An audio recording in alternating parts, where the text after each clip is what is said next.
शाकाहार बनाम मांसाहार। देखिए, यदि बात केवल जीवन संरक्षण की हो तो आप जो चाहे खाइए, किंतु जब जीवन संरक्षण कोई मुद्दा ना हो और आपके पास विकल्प मौजूद हो, तो यह आवश्यक है कि आप सोच समझकर खाएँ। अगर आप पशु जगत को देखें, तो आप उन्हें शाकाहारी और मांसाहारी वर्गों में बाँटकर देख सकते हैं।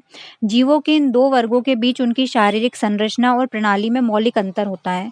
चूँकि हम भोजन की बात कर रहे हैं, तो उनके पाचन तंत्र पर गौर करना उचित होगा।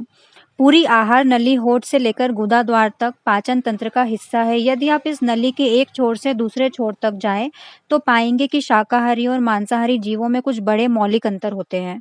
यदि आप जानवरों के जबड़ों पर गौर करें, तो आप देखेंगे कि मांसाहारी जानवर के जबड़े केवल काटने का काम करते हैं, जबकि शाकाहारी जानवरों के जबड़े काटने और पीसने दोनों का काम कर सकते हैं। और हम इंसान भी, मान लीजिए आपने अनपका चावल लेकर उसे 1 मिनट या कुछ और देर तक अपने मुंह में रखा, आपको उसका स्वाद मीठा लगने लगा। मीठा लगने की वजह यह है कि आपके लार में मौजूद टाइलिन एंजाइम कार्बोहाइड्रेट को शुगर में बदलने लगता है। टाइलिन सभी शाकाहारियों की लार में होता है, किंतु मांसाहारियों में नहीं होता है। इसीलिए मांसाहारियों को अपने भोजन को बस छोटे-छोटे टुकड़ों में काटकर निगलना होता है, जबकि शाकाहारियों को अपना भोजन चबाना पड़ता है।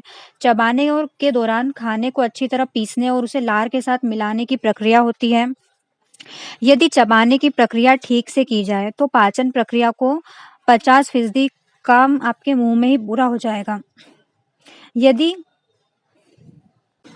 इसके बाद अगर आप आहार नली पर गौर करें, तो शाकाहारी में उसकी लंबाई उनके शरीर की तुलना में 5 से 6 गुना अधिक होती है। मांसाहारियों में ये उनके शरीर के 2 से 3 गुना तक लंबी होती है। सीधे तौर पर कहें तो मांसाहारियों की पाचन नली शाकाहारियों की तुलना में काफ़ी छोटी होती है। यदि आप कच्चा मांस खाते हैं, तो इसे आपके सिस्टम से बाहर आने में 70 से 72 घंटे लगते हैं। पका हुआ मांस को 50 से 52 घंटे, पकी हुई सब्ज़ी 24 से 30 घंटे, कच्ची सब्जी 12 से 15 घंटे और फल 1.5 से 3 घंटे का समय लेगा। यदि आप कच्चे मांस को 70 से 72 घंटे तक बाहर रख दें, तो वो सड़ जाएगा। मांस का एक छोटा टुकड़ा भी आपको घर से बाहर भागने पर मजबूर कर सकता है। गर्मियों में जब तापमान और उमस बहुत ज़्यादा होती है, तब सड़न और भी तेज़ी से होती है। आपका पेट हमेशा ही एक उमस भरा स्थान रहता है। वहीं यदि मांस 72 घंटे तक रह जाए, तो वो बहुत अधिक सड़ जाएगा। इसका मतलब ये हुआ कि बैक्टीरिया की गतिविधि बहुत बढ़ गई है।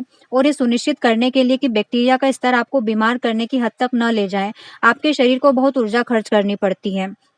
यदि आप किसी बीमार दोस्त से मिलने अस्पताल जाते हैं, तो निश्चित रूप से आप उसके लिए पिज़्ज़ा या कबाब लेकर नहीं जाएँगे। संभवतः आप उसके लिए फल लेकर जाएँगे। अगर आप जंगल में रहते हैं, तो आप सबसे पहले क्या खाना चाहेंगे? निश्चित रूप से फल।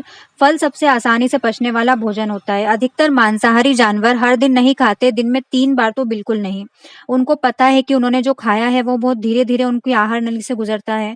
ऐसा कहा जाता है कि एक बाघ जो होता है, वो 6 से 8 दिन में 1 बार खाता है। वो जब भूखा होता है, तभी वो फुर्तीला होता है और शिकार खोजता है। वो एक बार में 25 किलो तक मांस खा जाता है और फिर आम तौर पर सो जाता है या आलस में धीरे-धीरे टहलता है।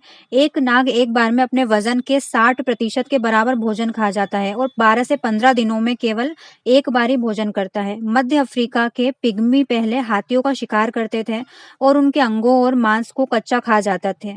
कहा जाता है कि ऐसे भोजन को के बाद वे एक बार में लगातार 40 घंटे तक सोते रहते थे। जैसे-जैसे जीवन शैलियाँ बदली, ज़्यादा शहरी और सुस्त होती गई, स्पष्ट होता गया कि लोग जीने का वैसा तरीका कायम नहीं रख सकते।